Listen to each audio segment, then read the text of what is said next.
Hello friend, स्वागत है आपका एनक्यू स्टडी यूट्यूब चैनल पर।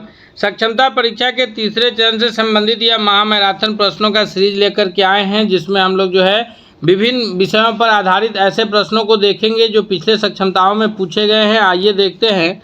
सवाल है हमारे स्क्रीन पर कि भारत की सबसे लंबी नदी कौन सी है।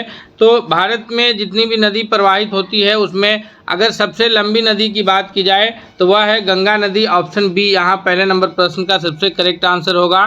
दूसरा नंबर क्वेश्चन है हमारे स्क्रीन पर कि भारत में संविधान सभा की पहली बैठक कब हुई थी। तो संविधान सभा यानी संविधान निर्माण का कार्य जब शुरू हुआ था तो उसके लिए स्वतंत्रता से पूर्व यानी आज़ादी से पहले ही इसकी बैठक होनी शुरू हो गई थी और पहली बैठक जो हुई थी वह 9 दिसंबर 1946 को हुई थी। याद रखिएगा, 9 दिसंबर 1946 को पहली बैठक हुई थी और उसमें अस्थायी अध्यक्ष के रूप में जो है डॉक्टर सच्चिदानंद सिन्हा को चुना गया था उसी दिन। और उसके पश्चात दूसरी बैठक जो है वो 11 दिसंबर 1946 को हुई, जिसमें जो है डॉक्टर राजेंद्र प्रसाद को अस्थायी अध्यक्ष के रूप में चुना गया था। आगे जो कुछ तिथि है, जैसे ऑप्शन बी पर तिथि है 15 अगस्त 1947 को, जिस दिन हमें स्वाधीनता की प्राप्ति हुई यानी हमें स्वतंत्रता प्राप्ति हुई।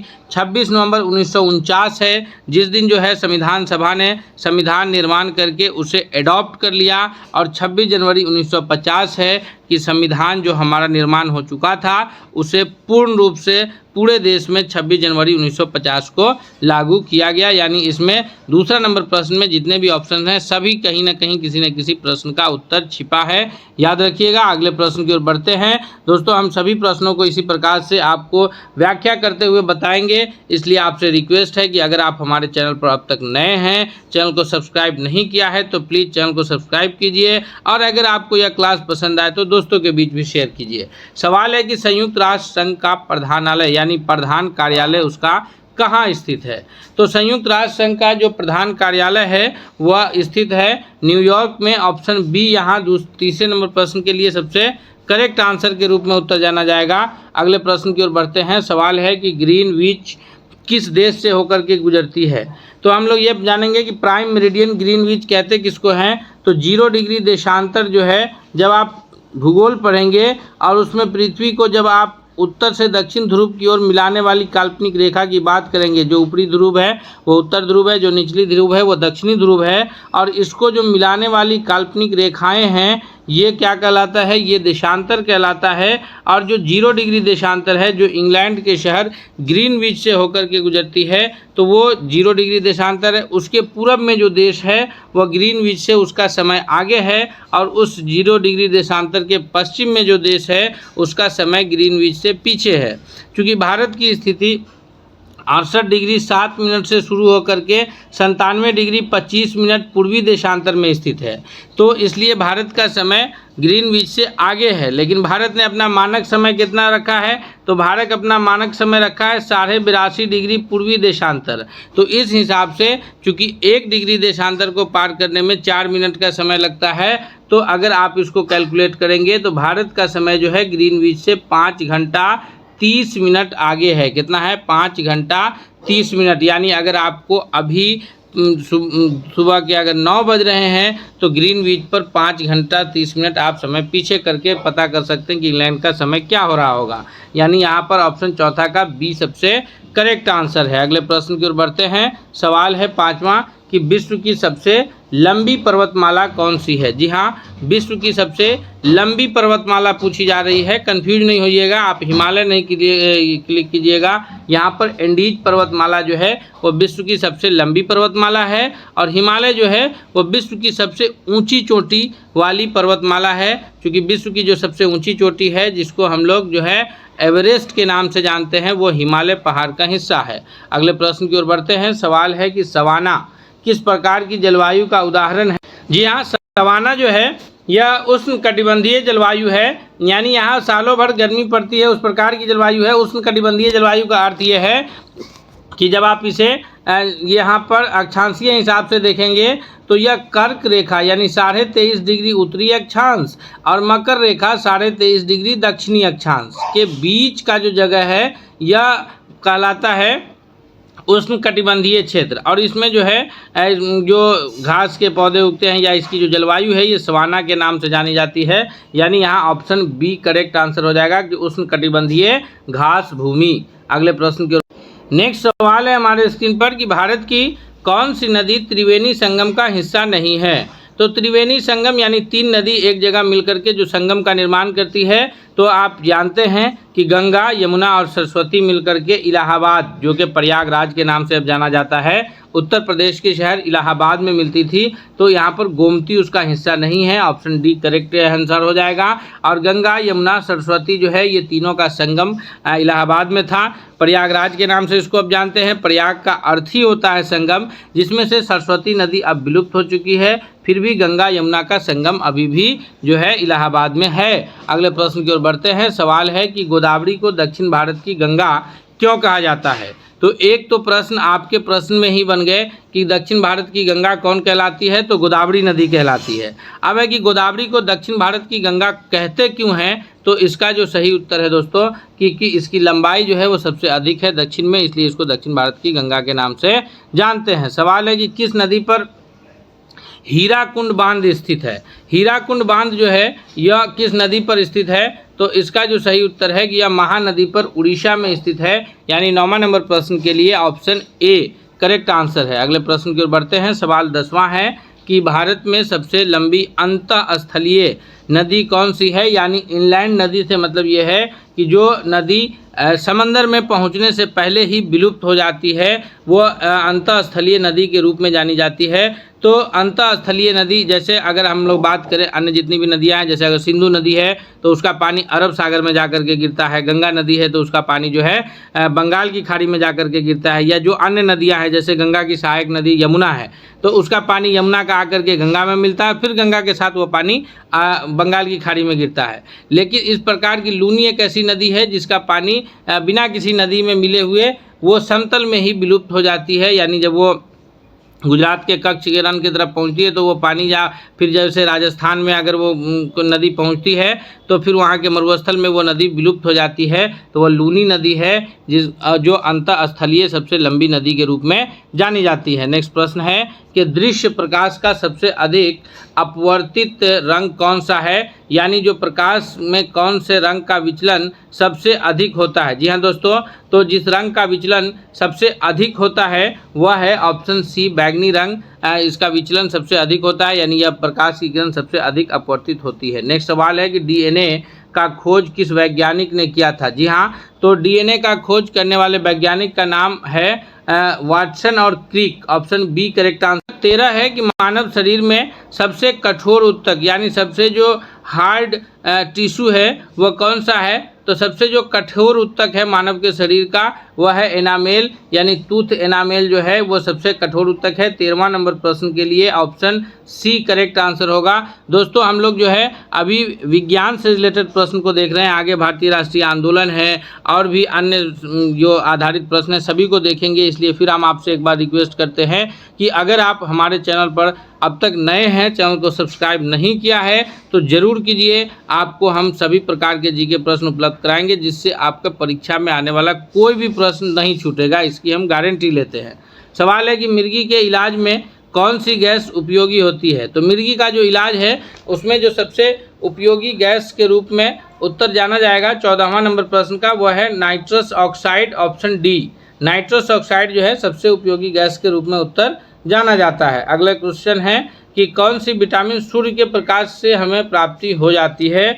तो विटामिन जिसकी हमें प्राप्ति सूर्य के प्रकाश से हो जाती है, जो हमारे हड्डियों को मजबूत करने का काम करता है, वह विटामिन का नाम है दोस्तों विटामिन डी। ऑप्शन डी पर उत्तर विटामिन डी है जो सबसे करेक्ट आंसर है। विटामिन ए की प्राप्ति हमें जो है जैसे गाजर है, दूध है इत्यादि से हो जाती है, उसी प्रकार जो है ये विटामिन ए की कमी से रतौंधी रोग हो जाएगा, विटामिन बी की कमी से बेरी रोग हो जाएगा, विटामिन सी की कमी से जो है स्कर्वी रोग हो जाएगा, और इसकी प्राप्ति हमें खट्टे फल जैसे नींबू है, संतरा है इत्यादि से हो जाता है। और विटामिन डी की कमी से क्या होगा कि हमें हड्डी का कमज़ोर होना जैसा रोग हो जाएगा जिसको हम लोग रिकेटस के नाम से जानते हैं। तो इन सब की प्राप्ति कहाँ से होती है ये सब ने हमने आपको बता दिया है। अगले प्रश्न की ओर बढ़ते हैं। कहा जा रहा है कि कृत्रिम उपग्रह जो ये है यानी मैन मेड सैटेलाइट जो है, जो हम लोग सैटेलाइट बना करके वैज्ञानिक के द्वारा भेजा जाता है स्पेस में, तो कृत्रिम उपग्रह किस सिद्धांत पर कार्य करता है? तो कृत्रिम उपग्रह का कार्य करने का जो सिद्धांत है दोस्तों, वह है न्यूटन का गुरुत्वाकर्षण नियम, यानी कि न्यूटन के गुरुत्वाकर्षण नियम पर आधारित वह काम करता है। ऑप्शन बी इसका सबसे करेक्ट आंसर है। अगले प्रश्न की ओर बढ़ते हैं। सवाल है कि निम्नलिखित में से कौन सा अम्ल सिलिकॉन का प्रमुख अकार्बनिक अम्ल है? कौन सा अम्ल सिलिकॉन का प्रमुख अकार्बनिक अम्ल है, यानी सिलिकॉन का अम्ल है उसमें कार्बन की मात्रा नहीं पाई जाती है, वह है सिलिसिलिक एसिड। सिलिसिलिक एसिड या सिलिसिलिक अम्ल जो है, ऑप्शन डी सबसे करेक्ट आंसर है। अगले प्रश्न की ओर बढ़ते हैं। प्रश्न है कि लाल फास्फोरस को सफ़ेद फास्फोरस में परिवर्तन करने के लिए, लाल फास्फोरस को सफ़ेद फास्फोरस में परिवर्तन करने के लिए किसकी आवश्यकता होती है? तो 18वां नंबर प्रश्न का सही उत्तर ऑप्शन डी है कि ऊष्मा की आवश्यकता होती है। नेक्स्ट क्वेश्चन है कि किस तत्व की उपस्थिति के कारण रक्त का लाल हो जाता है? रक्त का रंग लाल होने का कारण कौन सा तत्व है? तो दोस्तों इसका सही उत्तर 19वां नंबर प्रश्न का ऑप्शन डी के रूप में जाना जाएगा कि लोहा यानी आयरन की वजह से रक्त का रंग लाल होता है, और आयरन की कमी के कारण जो है आदमी कमजोरी महसूस करना शुरू करता है। सवाल 20 है कि वायुमंडल में ओजोन परत किस परत में स्थित है? तो वायुमंडल में जो ओजोन परत है, जो पराबैंगनी किरणों से हमारी रक्षा करता है, यानी सूरज से आने वाली जो पराबैंगनी किरण है, जो अगर डायरेक्ट मनुष्य के शरीर पर पड़े तो उससे जो है मनुष्य के शरीर में चमड़े से संबंधित अनेक प्रकार के रोग हो जाएंगे। उससे रक्षा करने का कार्य जो है ये ओजोन मंडल करता है। साथ ही साथ हमारी पृथ्वी का जो टेम्परेचर है वो बढ़ जाएगा। तो ये पाया जाता है समताप मंडल में, यानी स्ट्राटोस्फेयर में जो है पाया जाता है। सवाल, परमाणु में कितने न्यूट्रॉन होते हैं? हाइड्रोजन परमाणु में कितने न्यूट्रॉन होते हैं? तो दोस्तों परमाणु के जो 3 प्रमुख कण हैं, इलेक्ट्रॉन, प्रोटॉन और न्यूट्रॉन। कौन कौन है परमाणु के 3 कण? इलेक्ट्रॉन, प्रोटॉन और न्यूट्रॉन, जिसमें इलेक्ट्रॉन और प्रोटॉन की संख्या किसी भी परमाणु में बराबर होती है, न्यूट्रॉन की संख्या अलग अलग हो सकती है। तो चूंकि हाइड्रोजन परमाणु में 1 इलेक्ट्रॉन 1 प्रोटॉन होते हैं, तो वहाँ पर न्यूट्रॉन की जो संख्या है हाइड्रोजन में वो नगण्य होती है। ऑप्शन ए यहाँ पर करेक्ट आंसर हो जाएगा। सवाल अगला है कि भारत छोड़ो आंदोलन के दौरान महात्मा गांधी ने कौन सा प्रसिद्ध नारा दिया था? जी हाँ दोस्तों, अब हम लोग जो है भारतीय राष्ट्रीय आंदोलन से रिलेटेड प्रश्न देख रहे हैं कि भारत छोड़ो आंदोलन जो कि 1942 में शुरू हुआ था। कब? 8 अगस्त 1942 को प्रस्ताव पारित हुआ। 9 अगस्त 1942 को महात्मा गांधी जी लोगों को गिरफ्तार कर लिया गया था आंदोलन के पहले दिनों में। तो इसका जो 1942 में भारत छोड़ो आंदोलन शुरू हुआ, इसमें महात्मा गांधी ने कौन सा नारा दिया था? तो महात्मा गांधी ने जो नारा दिया था वो दिया था डू और डाई, करो या फिर मरो। और ये ऑप्शन ए करेक्ट आंसर हो जाएगा। यहाँ पर स्वराज मेरा जन्मसिद्ध अधिकार है, ये नारा बाल गंगाधर तिलक का है। इनकलाब जिंदाबाद जो है, वैसे तो ये नारा हसरत मोहानी ने दिया था, लेकिन भगत सिंह ने इस नारा का सबसे ज़्यादा उपयोग किया है। अगले प्रश्न की ओर बढ़ते हैं। सवाल है कि नमक सत्याग्रह के समय गांधी जी के साथ दांडी यात्रा में कितने स्वयंसेवक थे? याद रखिएगा, प्रश्न आपसे घुमा के पूछे जाएंगे, आप कन्फ्यूज नहीं होइएगा। नमक सत्याग्रह के द्वारा सविनय अवज्ञा आंदोलन की शुरुआत 1930 ईस्वी में हुई थी।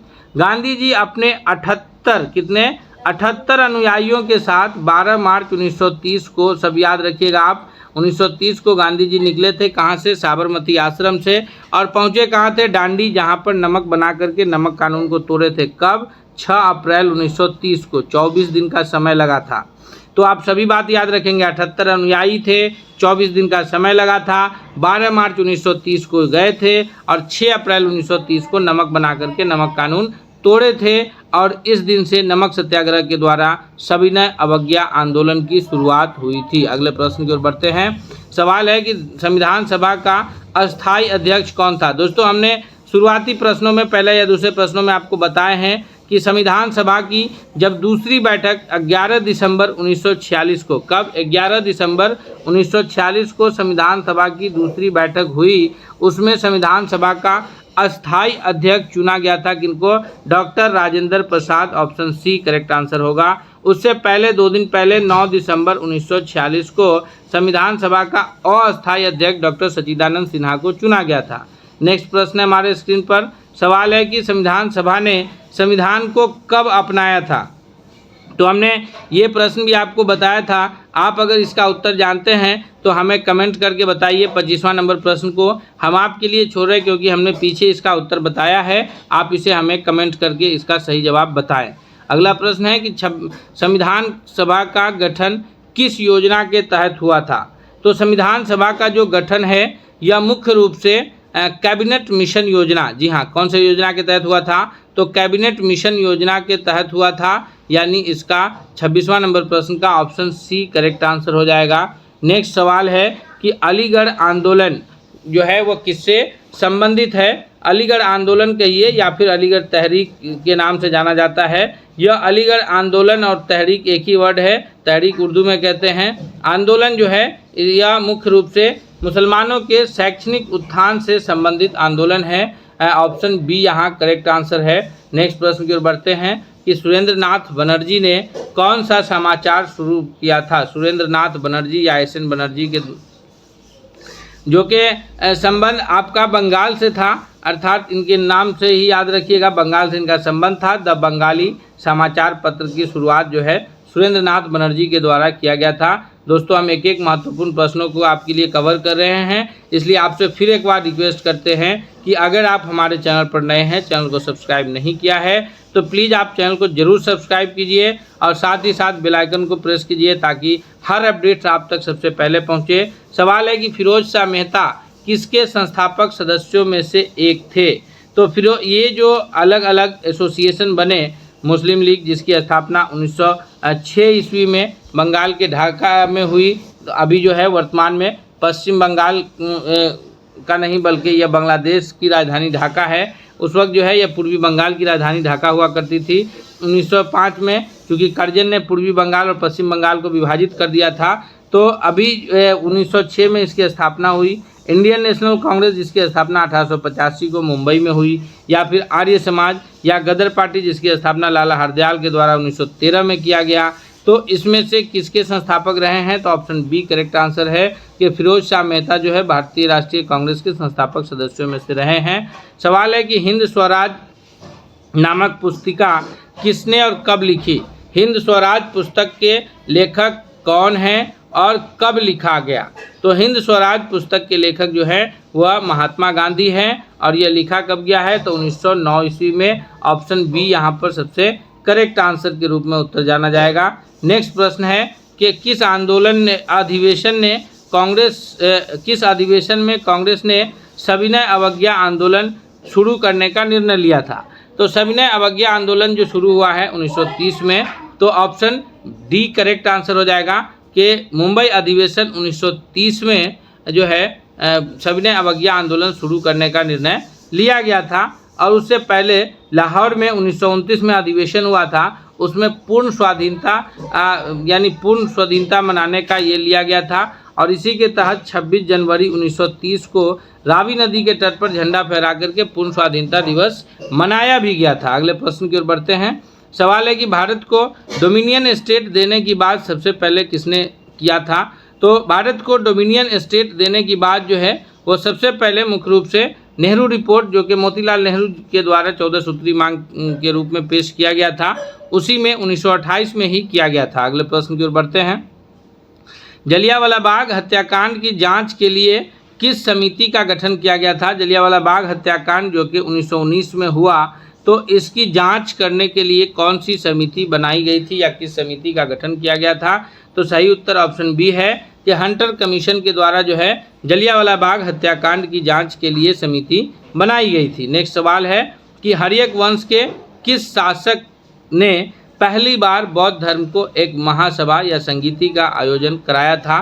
तो हर्यक वंश जो कि मगध साम्राज्य का प्रथम वंश है, हर्यक वंश मगध साम्राज्य का प्रथम वंश है, जिसके जो अगर बात की जाए ये बिंबिसार मुख्य रूप से जाने जाते हैं उसके संस्थापक के रूप में, हालांकि उनसे पहले भी जो है ये इसका सही उत्तर 34वां का हो जाएगा अजात शत्रु, ऑप्शन बी करेक्ट आंसर होगा। नेक्स्ट प्रश्न है कि कुतुब मीनार जो कि दिल्ली में स्थित कुतुब मीनार है, निर्माण किसने किया था? तो कुतुब मीनार के निर्माण, शुरुआती निर्माण की बात हो रही है, शुरुआती निर्माण जो है वो कुतुबुद्दीन ऐबक के द्वारा किया गया था, ऑप्शन बी 35वां का सही उत्तर होगा। बाद में उसे फिर जो है इल्तुतमिश ने पूरा किया था, तो ऑप्शन बी इसका करेक्ट आंसर है।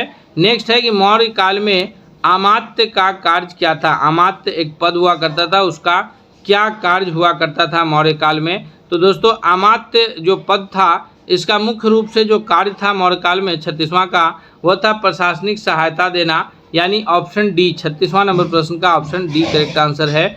नेक्स्ट है कि कबीर किस काल के भक्ति संत हैं? कबीर जो है वह इनमें से यानी गुप्त काल के संत रहे हैं, दिल्ली सल्तनत काल, मुगल काल या फिर मराठा काल, तो ऑप्शन यहाँ बी करेक्ट आंसर होगा कि दिल्ली सल्तनत काल, जिसका जो समय रहा है वह 1206 से लेकर के और फिर जो है 1526 तक रहा है। अंतिम शासक के रूप में दिल्ली सल्तनत के इब्राहिम लोदी जाने जाते हैं, लोदी वंश का अंतिम शासन रहा, और उसके बाद 1526 से लेकर के 1857 तक मुगल शासन का काल समझा जाता है। बाबर जो मुगल शासन के संस्थापक हैं भारत में, और वहां से लेकर के अंतिम मुगल शासक बहादुर शाह जफर तक का कार्यकाल जो है वो मुगल शासक के रूप में भारतीय इतिहास में वर्णित है। अगले प्रश्न की ओर बढ़ते हैं। सवाल है कि मदर इंडिया पुस्तक किसने लिखी थी जो भारतीय स्वतंत्रता आंदोलन के विरोध में थी? तो मदर इंडिया पुस्तक जो भारतीय स्वतंत्रता आंदोलन के विरोध में लिखा गया वह कैथरीन मेयो के द्वारा लिखा गया था, ऑप्शन बी यहाँ पर सबसे करेक्ट आंसर है। नेक्स्ट है कि भक्ति आंदोलन के दौरान कौन संत तुलसीदास ने कौन सी प्रसिद्ध कृति लिखी थी? तो भक्ति आंदोलन के दौरान तुलसीदास के द्वारा हम सभी जानते हैं उनका एक बहुत फेमस ये है रामचरितमानस, जिसको सभी लोग ये करते हैं, ऑप्शन ए यहाँ पर 39वां नंबर प्रश्न का सही उत्तर होगा। सवाल 40 है कि हड़प्पा सभ्यता के सबसे प्रमुख शहर कौन थे? तो हड़प्पा सभ्यता, हड़प्पा नाम ही हड़प्पा सभ्यता की वजह से है, तो मोहनजोदड़ो और हड़प्पा दो ऐसे नाम हैं जो हड़प्पा सभ्यता के सबसे महत्वपूर्ण जगहों के रूप में जाने जाते हैं, ऑप्शन बी यहाँ पर करेक्ट आंसर होगा। दोस्तों 40 महत्वपूर्ण प्रश्न जो आपके हर एक परीक्षाओं में पूछे जाएंगे हमने इसमें अभी कवर किया है। हम उम्मीद करते हैं कि ये सारे प्रश्न आपके लिए बहुत उपयोगी साबित होगा, इसलिए आपसे चलते चलते रिक्वेस्ट भी है कि अगर आप हमारे चैनल पर अब तक नए हैं तो ज़रूर सब्सक्राइब कीजिए। हम मिलते हैं अगले सेट के साथ, तब तक के लिए बहुत बहुत धन्यवाद।